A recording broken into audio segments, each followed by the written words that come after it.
3-16입니다. 피고인 지금 전 법무부 장관 박성재 법무부 장관님이시죠. 비상간부에서 어떤 발언을 하였나요? 그러니까 제가 명확히 기억이 안 나지만은 그때 계엄에 따른 법무부가 할 수 있는 조치가 뭔지, 뭐 법적 근거가 있는지, 각 매뉴얼이 있는지 이런 거를 물어보셨던 것 같고, 그 다음에 교정본부장하고 출입국 본부장께 뭐 이렇게 수용 질서라든가 이런 부분에 대해서 당부를 했던 기억이 있습니다. 3-17은 조금 변형해서 물어보겠습니다. 아까 증인께서 말씀하셨는데 처음 말씀하신 그 피고인의 워딩, 그게 이제 우리 법무부 과장들한테 했던 얘기인가요? 그 실무 매뉴얼 매뉴얼이라든가 예. 이런 법적 예. 근거라든가 예. 그건 다 전체에 있는 상태에서 말씀을 하셔가지고 저희한테만 얘기한 건 아니고 모든 그 실국 본부 거기 관계자들한테 얘기를 했던 걸로 저는 기억합니다. 그러니까 법무부 과장 세 분한테 특별한 당부 사항이 있었나요? 제 기억으로는 그 당시는 없었습니다. 네, 3-18입니다.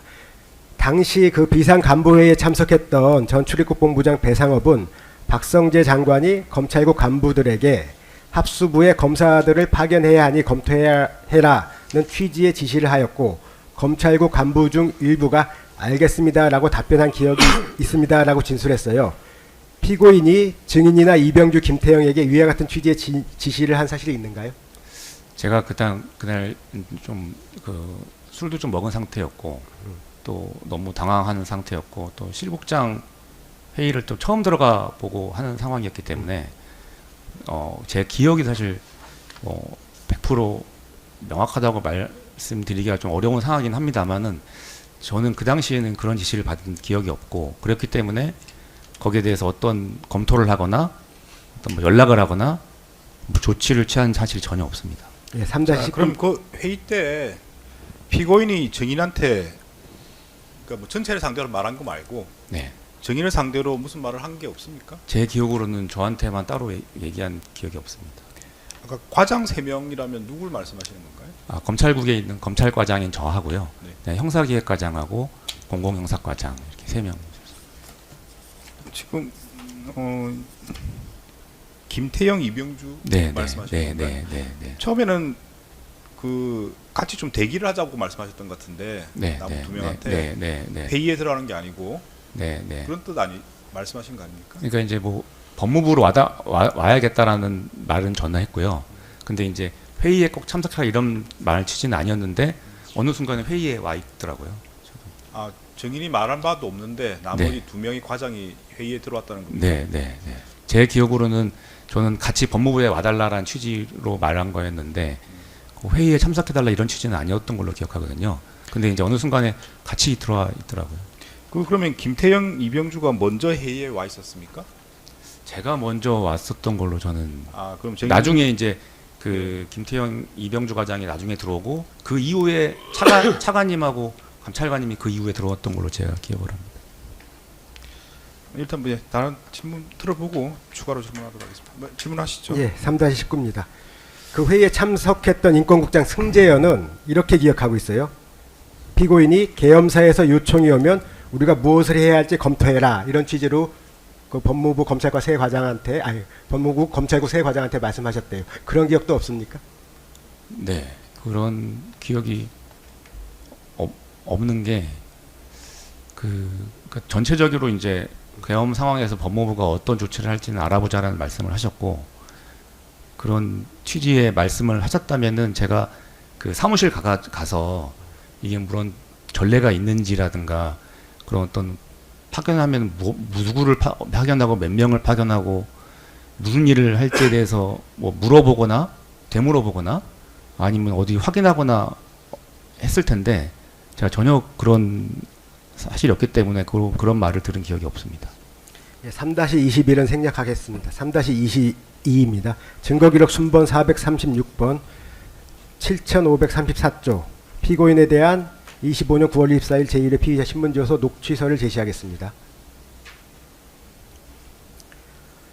피고인은 2025년 9월 23일 특검의 피의자 신분으로 조사를 받으면서 합수부라는 말을 썼는지 안 썼는지는 내가 모르겠는데 계엄 상황에서 인력 지원 요청을 하면 어떻게 해야 될지 검토해 봐라 라는 취지로 진술하였습니다. 즉 피고인은 비상간부회의 당시 증인과 이병주, 김태형에게 계엄사로부터 검사 파견 요청이 있을 경우 이를 검토해 보라는 취지로 지시한 사실을 거의 인정한 것인데 증인은 이와 같은 지시를 기억하지 못하나요? 네, 그 제가 그 당시 상태 아까 말씀드렸다시피 상태가 워낙 좀 그 너무 당황하고 좀 사실 꿈인가 생시인가 이렇게 계속 그런 생각을 되뇌었던 기억만 나는 상황이었기 때문에 그런 지시를 받은 기억이 나진 않고 그렇기 때문에 제가 그 사무실에서 거기에 대한 어떠한 일이나 조치를 한 사실이 없었습니다. 그런 점에 비춰볼 때 저도 그런 지시를 받았던 기억이 나지는 않았던 것 같습니다. 예. 3-23, 3-24는 합쳐서 물어보겠습니다. 증거기록 순번 692번 계엄사령부 포고령 제1호 18,959쪽 제시하겠습니다. 저 포고령 보신 기억은 있죠? 네, 있습니다. 그날 현장에서 보셨나요? 그 사무실에 가서 제대로 봤고요. 예. 그날 회의 중간에는 이제 제 옆에 있던 분이 누군지 정확히가 안 나는데 옆에 있던 분이 포고령을 저한테 이렇게 휴대전화 화면으로 이 포고령이 보여주면서 좀 이상하지 않냐라고 말씀하셨던 기억이 나는데 그때 저도 이제 뭐 워낙 당황스럽고 상태라서 제대로 보진 않았고 사무실에 돌아와서 그거를 출력해가지고 봤던 그 인터넷에 있는 걸 출력해서 봤던 기억이 있습니다. 네, 3-25입니다. 당시 정홍식 법무부 국제법무국장은 피고인에게 비상계엄 상황의 위헌, 위법성에 대해서 헌법 석학들로부터 자문을 받아야 할 필요성에 대해 건의하였다고 합니다. 이거 기억하시나요? 잘 기억이 안 납니다. 그러면은 류혁 감찰관이 들어오자마자 회의에 참석하지 않겠다. 이거는 기억하시나요? 네, 그 워딩이 정확히 기억은 안 나고요. 네. 오자마자 이게 계엄 관련 회의냐라고 물어보셨고, 그러면 본인은 사표 내겠다, 참여하지 않겠다라고 하고 나가신 것을 기억납니다. 그럼 승재현 인권국장이 회의 끝날 때쯤에 이 위헌 위법성에 대해서 좀 검토가 필요하다 이런 취지의 말을 한 것을 혹시 기억하시나요? 그거는 기억이 안 나고요. 다만 이제 인터넷에 포고령이 떴다 뭐 이런 표현과 더불어 이거 포고령은 좀 이상하지 않냐 이런 말이 누군지는 모르겠지만 하여튼 제 옆에 있던 분이 했던 기억은 있습니다. 증인은 그러면 그 정홍식 국제법무국장이 했던 말도 들은 적이 없다는 뜻입니까? 승재원도 마찬가지고 다 들은 적이 없습니까? 네, 그런 기억은 안 나고요. 아까 말한 대로 포고령을 떴다, 포고령이 좀 이상하다 이런 말은 들은 기억이 있습니다. 그 회의 당시에 분위기가 여러 사람이 한꺼번에 말하고 이런 분위기 아니었던 것 같은데. 전혀 아니었습니다. 누군가가 이제 간헐적으로 이야기하는 그런 분위기였던 거 제가 이해가 되는데 맞습니까? 띄엄띄엄 이렇게 이야기하는? 거의 제 기억으로는 장관님이 얘기하셨던 것 같고요. 회의 참석자들이 워낙 좀 황당하고 좀 무거운 어두운 상황이었기 때문에 일반 회의 제가 이제 시국장 회의는 안 들어가 봐가 잘 모르겠지만 회의 참석자들이 막 자유롭게 얘기하고 그런 상황은 분위기는 아니었던 것 같습니다. 그러니까 주로 피고인이 말을 하는 분위기였으면 다른 참석자가 이야기한 건 오히려 기억이 더 나을 것 같은데 왜냐하면 여러 사람이 여러 가지 이야기를 했으면 기억이 안 날 수도 있습니다. 그 중에 일부는.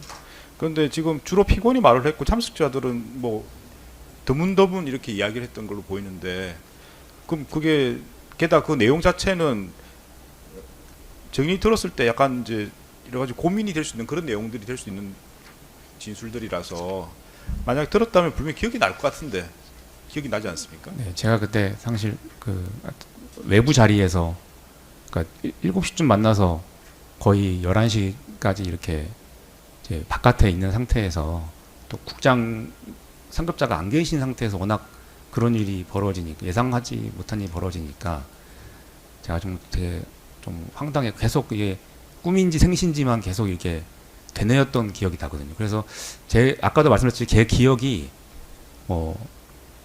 100% 명확하다라고 말씀드리기가 좀 어렵습니다. 근데 답변하시는 거 보면 내용을 선별적으로 대답하는 게 아닌가 의심이 듭니다. 왜냐면은 중간에 증인 외에 다른 과장들이 누가 먼저 왔는지 이런 것도 다 기억하시면서 이야기하시는데 네. 정작 이렇게 약간 충격적인 내용의 진술들이 있는 부분은 전혀 기억을 못 한다고 하신다니까 네. 그 부분이 좀 의심스럽습니다. 솔직히 근데- 말씀을 드리면.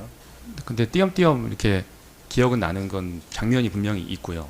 그다음에 제가 온 다음에 그 형사기획과장 다른 과장들이 왔던 것도 기억나고 또 유혁 감찰관님이 이렇게 했던 거는 분명히 그 말씀드린 대로 되게 좀 기억 안 나기 어려운 거기 때문에 그런 거는 명확히 기억나지만 구체적으로 어떤 분이 어떤 말을 했는지에 대해서는 제가 세세하게 사실 기억이 안 나는 좀 양해 부탁드리겠습니다. 그러니까 뭐 어디로부터 요청 이런 건 떠나서 검사 파견을 할 수 있으니까 검토해보라 이런 말은 들은 적이 있습니까? 그런 말을 들은 기억이 그것도 기억이 안 납니다. 납니까? 네, 네. 네, 다음 질문하시죠. 예, 3-25-1입니다. 제가 방금 질문 드렸던 내용과 연관되는 건데요. 그 정홍식 국제형사국장, 그리고 승재현 인권국장, 그리고 류혁 감찰담당관, 이 세 분은 다 법무부에서 지원 조직이잖아요. 네, 일종의? 지원 조직, 예, 예. 지원 조직이란 게 잘. 뭐 이제 그 이제 각자 뭐 업무가 있습니다. 예. 각자, 예, 법무부에서. 근데 저 배상업, 네. 이게 출입국본부장, 신용회, 교정본부장, 여긴 집행력이 있는 부서의 실국장들이지 않습니까? 네, 네. 예. 그 이분들한테는 피고인이 구체적인 지시를 해요. 그날 밤에 지시를 하고 그 아닌 이제 지원부서에 있는 분들, 뭐 감찰당국이나 인권국장이나 이런 분들은 공교롭게도 다 계엄에 대해서 약간 반대의 취지의 말씀을 회의 때 했어요. 하지만 이제 그 피고인한테 지시를 받은 실국장 두 분 명시적인 대답은 하지 않았어요. 그 어떤 조치를 했고. 그러니까는 제가 보기에는 검찰과에도 분명히 피고인이 어떤 지시를 했고 그 지시를 이행하기 위한 후속 조치가 있었을 거다 이렇게 추정하는 거예요.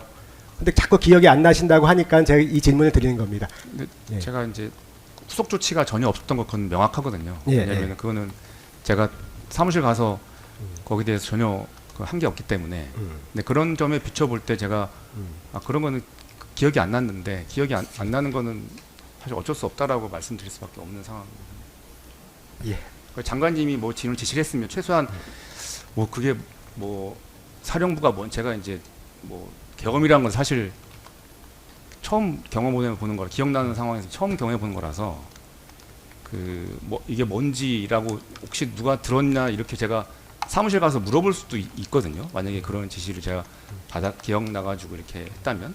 근데 제가 거기에 대해서 아무런 그 뭐 알아보거나 물어보거나 어디 연락하거나 검토를 하거나 한 적이 전혀 없기 때문에 그런 행동으로 밀어볼 때도 제가 기억 안 나는 게 저는 안 난다고 상황이 그렇습니다. 알겠습니다.